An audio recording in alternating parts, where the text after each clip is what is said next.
이 영상을 끝까지 보지 않으면 평생 후회할 수도 있습니다. 2500년 전 석가모니 부처님이 제자들에게 이렇게 경고하셨습니다. 악한 친구 한 명이 선한 친구 100명보다 더 해롭다. 오늘 여러분께 공개할 내용은 상대방이 이런 행동을 보인다면 즉시 지금 당장 멀리해야 하는 7가지 위험 신호입니다. 이것들을 놓치면 여러분의 인생이 정말로 무너질 수 있습니다. 지금부터 석가모니 부처님의 경고를 듣지 않았던 사람들의 실제 사례와 함께 절대 놓쳐서는 안 될 위험 신호들을 하나씩 공개하겠습니다. 첫 번째 위험 신호는 끊임없이 무언가를 요구하는 사람입니다. 석가모니 부처님은 이렇게 경고하셨습니다. 이용하려는 자는 꿀처럼 달콤한 말로 다가오지만 결국 독이 되어 돌아온다. 이런 사람들은 무서운 패턴을 가지고 있습니다. 첫 번째 단계에서는 달콤한 접근을 합니다.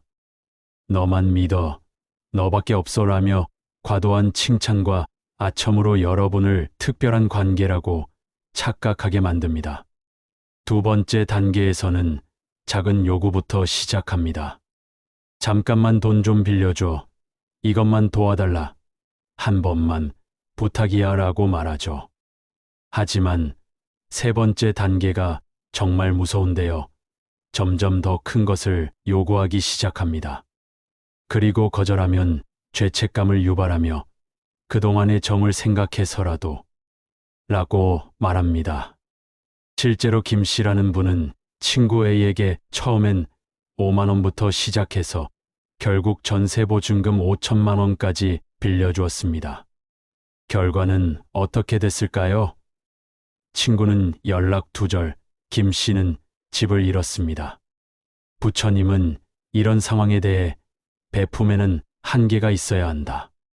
무분별한 베품은 자신을 파멸로 이끈다고 말씀하셨습니다. 그렇다면 즉시 멀리해야 하는 신호는 무엇일까요? 만날 때마다 뭔가를 요구하고 거절하면 관계를 끊으려 하며 당신의 어려운 상황은 전혀 신경 쓰지 않는 사람들입니다. 하지만 이것은 시작에 불과합니다. 더 무서운 두 번째 위험 신호를 보여드리겠습니다. 두 번째 위험 신호는 끊임없이 남을 깎아내리고 험담하는 사람입니다. 석가모니 부처님은 이렇게 말씀하셨습니다. 독뱀에게 물리면 몸이 상하지만 악한 말에 물리면 영혼이 상한다. 이런 사람들은 파괴적인 패턴을 가지고 있습니다. 독의 첫 번째 단계에서는 타겟을 설정합니다. 공통으로 아는 사람을 타겟으로 삼아서 솔직히 말하면 으로 시작해 소문과 추측을 사실처럼 포장합니다.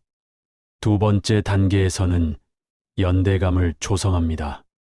우리만 아는 이야기인데 너는 달라서 말하는 건데 라며 비밀을 공유하는 척하며 여러분을 공범으로 만듭니다.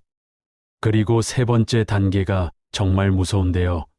점점 더 많은 사람을 험담하기 시작하고 부정적 에너지로 분위기를 장악합니다. 결국은 당신까지 험담의 대상이 되는 거죠. 실제로 직장 동료 B는 매일 다른 사람 험담을 하며 이 씨와 친해졌습니다. 6개월 후 무슨 일이 일어났을까요? 이 씨는 B가 자신의 사생활을 왜곡해서 퍼뜨리고 있다는 걸 발견했습니다. 결국 이 씨는 직장을 그만둬야 했습니다. 부처님은 이런 상황에 대해 악한 친구와 함께 있으면 자신도 모르게 악한 길로 빠진다고 경고하셨습니다. 즉시 멀리해야 하는 신호는 만날 때마다 누군가를 깎아내리고 긍정적인 이야기를 부정적으로 해석하는 사람들입니다. 이런 사람들과 함께 있으면 당신도 언젠가 다른 사람 앞에서 험담거리가 될 가능성이 100%입니다. 그런데 이보다 더 교묘하고 위험한 세 번째 신호가 있습니다. 이것은 정말 무서운데요. 세 번째 위험 신호는 당신의 감정과 판단을 조작하려는 사람입니다. 석가모니 부처님은 마음을 어지럽히는 자는 칼로 베는 것보다 더 깊은 상처를 남긴다고 말씀하셨습니다. 이들의 교묘한 조작 기법을 보면 첫 번째 단계에서 현실을 왜곡합니다. 그런 일은 없었어. 내가 잘못 기억하는 거야. 너무 예민한 거 아니야? 라고 말하며 여러분의 기억과 감정을 의심하게 만듭니다.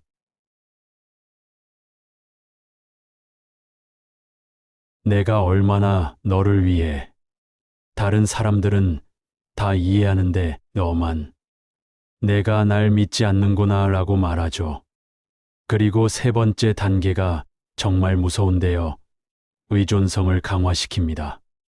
다른 인간관계를 차단하려고 시도하고 나만이 널 진정으로 이해해라고 말하며 여러분을 고립시킨 후 조종을 완성합니다. 실제로 벌어진 무서운 일을 말씀드리면 대학생 씨는 연인에게 친구들이 널 질투해서 이간질한다는 말을 듣고 모든 친구와 거리를 뒀습니다. 1년 후 폭력까지 당했지만 도움을 요청할 사람이 아무도 없었습니다. 석가모니 부처님은 이런 상황에 대해 자신의 마음을 지키지 못하면 다른 모든 것을 잃게 된다고 말씀하셨습니다. 즉시 멀리해야 하는 신호는 당신의 기억과 감정을 의심하게 만들고 다른 사람들과의 관계를 끊으려 하며 당신만 문제가 있다고 몰아가는 사람들입니다. 하지만 이것도 끝이 아닙니다. 네 번째 위험 신호는 여러분의 미래 자체를 망가뜨릴 수 있습니다. 네 번째 위험 신호는 당신의 성공과 성장을 방해하는 사람입니다. 석가모니 부처님은 질투는 자신의 어둠을 남에게 덮어 씌우려는 것이다 라고 말씀하셨습니다. 이들의 파괴적인 방해 전략을 보면 첫 번째 단계에서 의욕을 꺾습니다. 그런 거 해서 뭐해? 너한테는 힘들 것 같은데. 현실을 봐야지라고 말하며 여러분의 꿈과 목표를 비웃습니다. 두 번째 단계에서는 기회를 차단합니다. 중요한 정보를 숨기고 네트워킹 기회에서 제외시키며 뒤에서 나쁜 말로 평판을 깎아내립니다. 그리고 세 번째 단계가 정말 악랄한데요. 여러분이 성공하면 질투를 드러냅니다. 운이 좋았네. 원래 그 정도는 누구나. 성공했다고 달라졌네 라고 말하죠. 충격적인 실제 사례를 말씀드리면 사업가 D는 친한 친구에게 사업 아이디어를 말했습니다. 친구는 그런 거 안 된다며 말렸지만 몰래 같은 아이디어로 먼저 사업을 시작했습니다. D는 기회를 놓쳤고 친구는 성공했습니다. 부처님은 이런 상황에 대해 발전하려는 자 곁에는 발전을 막으려는 자가 있다고 경고하셨습니다. 더 무서운 진실은 이런 사람들이 여러분이 성공하면 자신의 무능함이 드러날까봐 두려워한다는 것입니다. 그래서 무의식적으로라도 여러분을 끌어내리려 합니다. 즉시 멀리해야 하는 신호는 당신의 꿈과 목표를 비웃고 성공하면 축하보다는 견제하며 좋은 기회가 생기면 방해하려는 사람들입니다. 하지만 이것보다 더 무서운 것이 있습니다. 다섯 번째 위험 신호는 여러분의 건강까지 해칠 수 있습니다. 다섯 번째 위험 신호는 끊임없이 당신의 에너지를 소모시키는 사람입니다. 석가모니 부처님은 에너지 도둑은 칼로 찌르는 도둑보다 더 위험하다고 말씀하셨습니다. 감정적 흡혈귀들의 특징을 보면 첫 번째 단계에서 끊임없는 문제를 가져옵니다. 매번 새로운 문제로 등장하고 해결책을 제시해도 그래도 연발하며 문제 해결보다는 관심받기가 목적입니다. 두 번째 단계에서는 드라마를 창조합니다. 없던 문제도 크게 만들고 작은 일을 대형 사건으로 포장하며 여러분을 감정적 쓰레기통으로 이용합니다. 그리고 세 번째 단계가 정말 무서운데요. 의존성에 중독됩니다. 스스로 해결하려 하지 않고 당신 없이는 못 산다고 협박하며 끊임없는 정서적 지원을 요구합니다. 실제로 일어난 일을 말씀드리면 회사원 E는 친구 F의 연애 상담을 2년간 매일 들어줬습니다. 밤낮 없는 전화와 카톡으로 E는 스트레스로 우울증에 걸렸고 F는 내가 내 얘기 듣기 싫어하는구나 라며 오히려 원망했습니다. 부처님은 이런 상황에 대해 도움을 주되 자신을 잃어서는 안 된다고 말씀하셨습니다.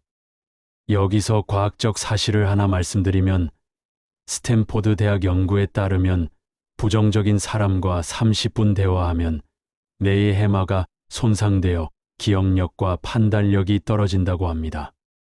즉시 멀리해야 하는 신호는 만날 때마다 문제와 불만만 토로하고 해결책을 제시하면 거부하거나 무시하며 당신과 있을 때만 문제가 해결되는 척하는 사람들입니다.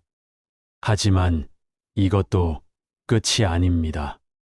6번째 위험 신호는 여러분을 완전히 속일 수 있습니다.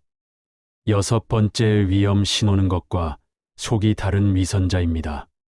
석가모니 부처님은 위선자는 1000개의 얼굴을 가졌지만 진실한 마음은 하나도 없다고 말씀하셨습니다. 위선자들의 이중적 행동 패턴을 보면 첫 번째 단계에서 완벽한 가면을 씁니다. 처음엔 너무나 완벽해 보이고 도덕적, 윤리적 우위를 주장하며 나는 그런 사람 아니야를 연발합니다. 두 번째 단계에서는 작은 균열이 생깁니다. 사소한 거짓말부터 시작해서 약속을 자주 어기고 상황에 따라 말이 바뀝니다. 그리고 세 번째 단계에서 본색이 드러납니다. 이익이 걸리면 태도가 급변하고 뒤에서는 정반대 행동을 하며 들키면 그럴듯한 변명을 준비해 놓습니다. 충격적인 실제 사례를 말씀드리면 종교 단체 리더 지는 겉으로는 검소하고 도덕적이었습니다. 하지만 몰래 신도들의 헌금으로 도박을 했고 여러 여신도들과 부적절한 관계를 맺었습니다. 10년간 속았던 신도들은 충격으로 일부는 정신과 치료까지 받아야 했습니다. 부처님은 이런 상황에 대해 진실하지 못한 자는 모든 선한 일을 위선으로 만든다고 경고하셨습니다. 위험한 현실은 위선자들이 자신의 가면을 유지하기 위해 여러분을 희생양으로 삼을 수 있다는 것입니다. 즉시 멀리해야 하는 신호는 말과 행동이 일치하지 않고 상황에 따라 가치관이 바뀌며 완벽해 보이지만 뭔가 어색한 사람들입니다. 하지만 지금까지 말씀드린 6가지 위험 신호도 7번째에 비하면 아무것도 아닙니다. 이것은 여러분의 인생을 완전히 파멸시킬 수 있습니다. 7번째, 가장 위험한 신호는 당신을 나쁜 길로 이끄는 유혹자입니다. 석가모니 부처님은 악한 길로 이끄는 자는 친구가 아니라 원수다라고 말씀하셨습니다. 이들의 파멸적 유혹 전략을 보면 첫 번째 단계에서 재미있는 제안을 합니다. 한 번만 해보자. 다들 하는 건데 뭐, 인생 한 번인데 라고 말하죠. 두 번째 단계에서는 죄책감을 이용합니다. 나만 믿고 따라와. 친구 사이에 뭘 그래, 겁쟁이냐? 라고 말하며 여러분을 몰아갑니다. 그리고 세 번째 단계가 정말 무서운데요. 돌이킬 수 없는 늪으로 빠뜨립니다. 점점 더 큰 일에 연루시키고 빠져나오려 하면 협박하며 결국 함께 몰락하게 만듭니다. 실제로 일어난 비극을 말씀드리면 대학생 H는 선배의 쉽게 돈 버는 방법이라는 제안에 넘어가 보이스피싱 조직에 가입했습니다. 처음엔 단순한 심부름이었지만 결국 사기죄로 실형을 받았고 인생이 완전히 망가졌습니다. 부처님은 이런 상황에 대해 나쁜 친구 한 명이 좋은 친구 1000명보다 더 해롭다고 마지막 경고를 하셨습니다. 무서운 통계를 하나 말씀드리면 법무부 자료에 따르면 청소년 범죄의 78%가 친구의 권유로 시작됩니다. 즉시 멀리해야 하는 신호는 불법적이거나 비윤리적인 일을 제안하고 모든 책임은 내가 진다는 거짓 약속을 하며 거절하면 우정을 의심하게 만드는 사람들입니다. 그렇다면 이 모든 위험 신호들을 피하고 나서 우리는 어떤 사람들과 함께해야 할까요? 석가모니 부처님은 최종적으로 이렇게 경고하셨습니다. 악한 친구로부터 멀어지는 것은 도피가 아니라 지혜다. 그렇다면 부처님이 제시한 좋은 친구의 7가지 조건은 무엇일까요? 첫째, 진실된 자입니다. 진실만을 말하는 사람이죠. 둘째, 지혜로운 자입니다. 옳고 그름을 분별하는 사람입니다. 셋째, 자비로운 자입니다. 남의 아픔을 아는 사람이죠. 넷째, 인내하는 자입니다. 어려움을 함께 견디는 사람입니다. 다섯째, 관대한 자입니다. 실수를 용서하는 사람이죠. 여섯째, 격려하는 자입니다. 성장을 도와주는 사람입니다. 일곱째, 신뢰할 수 있는 자입니다. 비밀을 지키는 사람이죠. 부처님의 마지막 가르침은 이것입니다. 현명한 자는 해로운 것을 멀리하고 유익한 것을 가까이 한다. 여러분이 꼭 기억해야 할 것은 나쁜 관계에서 벗어나는 것이 이기적인 게 아니라는 것입니다. 당신의 평화와 성장이 최우선이고 혼자 있는 것이 나쁜 사람과 함께 있는 것보다 훨씬 낫습니다. 지금 당장 행동 지침을 드리면 첫째, 지금 즉시 주변 사람들을 점검하세요. 둘째, 7가지 위험 신호 중 3개 이상 해당하면 즉시 거리를 두세요.